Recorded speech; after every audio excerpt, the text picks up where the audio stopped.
Olá, bom dia professor Daniel, bom dia colegas. Então eu vim aqui pela atividade integradora gravar esse vídeo e explicar um pouquinho sobre os efeitos dos recursos no processo do trabalho, que já serve aí como dica para a prova que a gente vai ter hoje.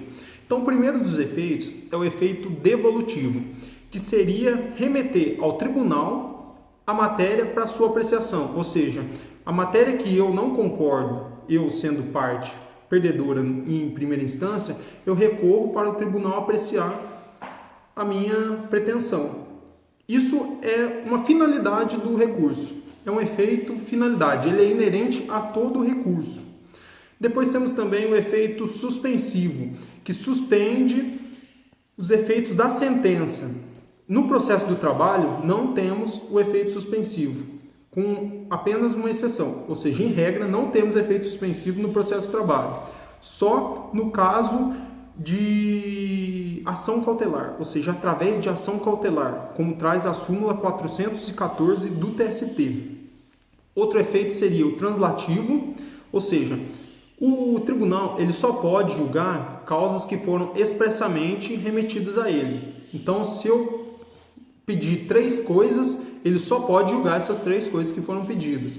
O efeito translativo seria uma exceção a isso, que seria o tribunal julgar questões que não foram remetidas a ele. E ele se limita a questões de ordem pública, ou seja, ele só pode analisar questões que não foram remetidas em recurso, que se tratam de questões de ordem pública. Outro efeito é o extensivo, que estende, ou seja, no caso de 2 empresas que figuram no polo passivo da ação, se apenas uma recorrer, os efeitos desse recurso pode beneficiar a outra empresa que não recorreu.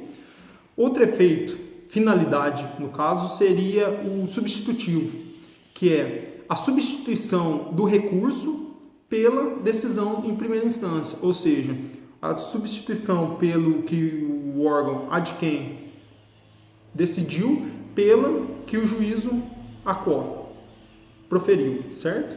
E outro, por último, o efeito regressivo, que seria o juízo de retratação do juízo de primeiro grau. Ou seja, o juízo de primeiro grau vai voltar atrás de sua decisão e corrigi-la, que no caso do processo trabalhista só cabe nos agravos de instrumento e de petição. Obrigado.